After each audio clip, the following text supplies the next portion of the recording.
Sixers fans, what's up? I think you know what's going to be the topic of this episode we got right here. I would really like to sit down and just appreciate Joel Embiid for a minute. He just had the greatest game of his entire career last night, and I could have made an initial reaction. I was thinking about making a video last night. I was thinking about making a video this morning, earlier afternoon, but I wanted to really let my thoughts sink in. I wanted to make this a good video about just honest, just genuine honesty of what I saw last night. First of all, I'd like to thank everybody who came out to the live stream on YouTube. Did really well last night. I had a lot of fun with you guys. I want to say that, so before every game, this is a little fun thing I'm going to start. Before every game, I get the scores. I get everyone in the chat to throw down predictions of what they think the score is going to be. And if you get the score exactly correct, I'm going to send you a random, irrelevant processed Sixers jersey. That's what I'm doing from now on. I'm going to get you a $7 Alexei Shved jersey.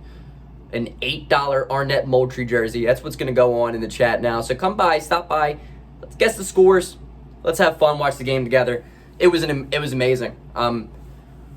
What Embiid did last night I have no words for it. I don't have impressive is not, it's not good enough. Impressive doesn't do it justice. It was just pure art.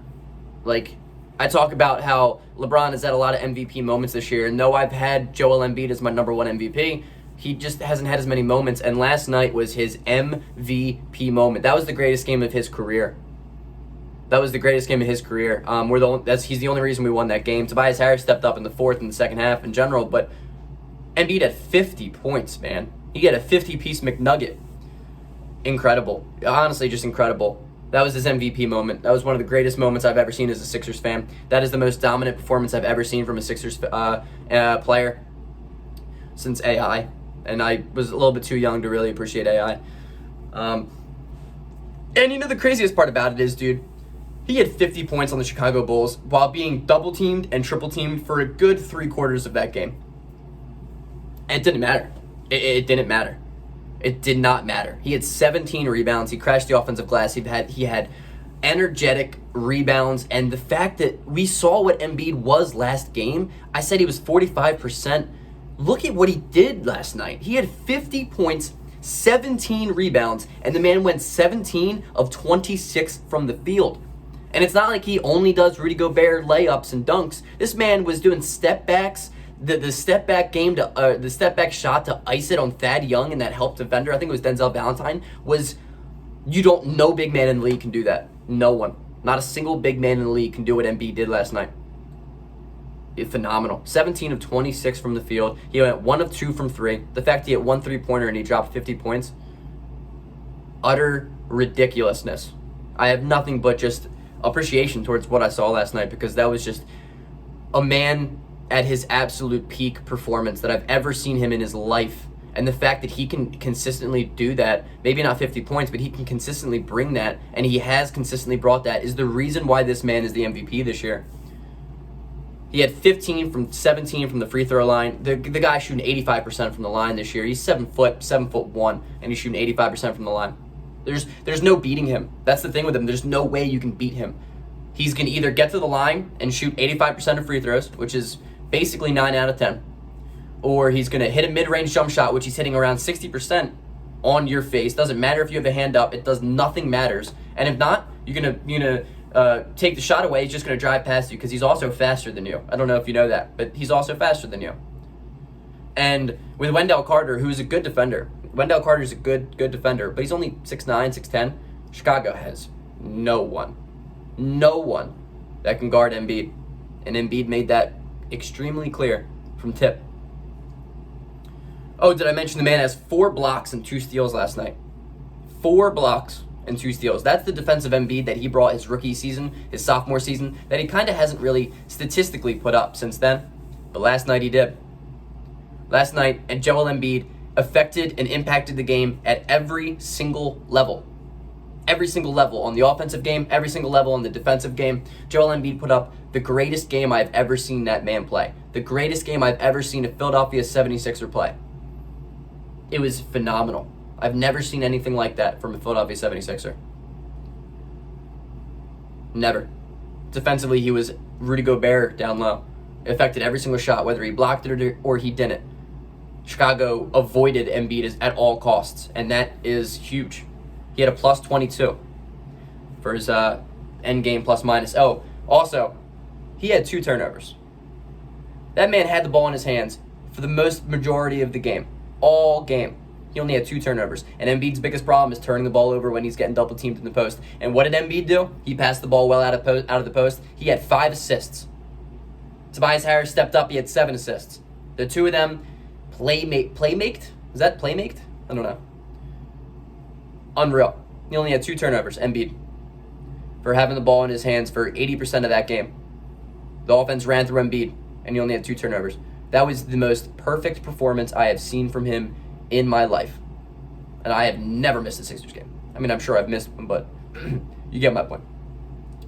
And I made a video yesterday before the Sixers game saying Embiid is my number 1 right now in the MVP, but it's a 2-horse race. It's a big drop off after LeBron, but I think it goes Embiid, LeBron, and that was close. And then Embiid came out last night and dropped 50, 17, 5, 4, and 2 with 2 turnovers. 15 of 17 from the line, 17 of 26 from the field, 1 of 2 from 3. That's a perfect performance. Perfect.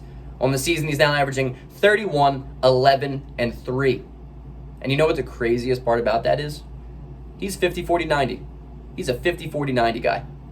He is 54% from the field, 40% from 3, and he's 85-86% from the line right now. This man improves on his free throws, and there's no stopping him to become one of the most impressive 50-40-90 seasons of all time, outside of the 2016 Steph Curry year. What Embiid's doing right now is, I don't have words for it. I don't have words for the level of play that he's been at all season long. He is having the most insane season I've ever seen a Sixer have, and he's been consistent. He has been valuable on both ends of the court. He's been conditioned. He's putting up 33 minutes a night. What he's doing is, you have to appreciate it, man. From knowing where we were last year with him, saying, he's so out of shape. He's always, he's like, when is he going to get in shape? When is he going to condition? When is he going to treat his body like it's important? When is he going to do this? When is he going to do that? He's done everything this year. Everything and more. I appreciate that. I have nothing but respect for this man, because that's a lot of hard work. Last year he came out and said, I'm going to be the defensive player of the year. I want to be the MVP. Didn't even make an all-NBA team. This year he's kept his mouth shut. I said before the season started, watch out for Embiid, because he hasn't said a damn word. He hasn't said a damn word, and he comes out and he's doing everything he said he was going to do last year. But now he gets it. He gets it. His mentality gets it. And the thing is, I think he can be even better. Scariest part is, I think Embiid can be even better. If he's a better passer out of the double teams, if he's just better decision making, and he kind of becomes a little less lazy out of the passing of the double teams in the post, there's nothing stopping him from being one of the greatest centers of all time. Joel Embiid genuinely has an opportunity, if he can stay healthy, to be one of the greatest centers in NBA history. Last night showed him exactly why. I said from the moment of this season and the beginning of this MVP race, you need MVP moments. You need primetime games where you just absolutely do your thing. Last night was Joel Embiid's MVP moment. Last night was the greatest game of Joel Embiid's career, and it couldn't have come at a better time. I am loving that I'm a Sixers fan right now, because I am able to go out every single day and watch that man play basketball, because he is like no other in the NBA right now. He is the MVP. Joel Embiid is the MVP.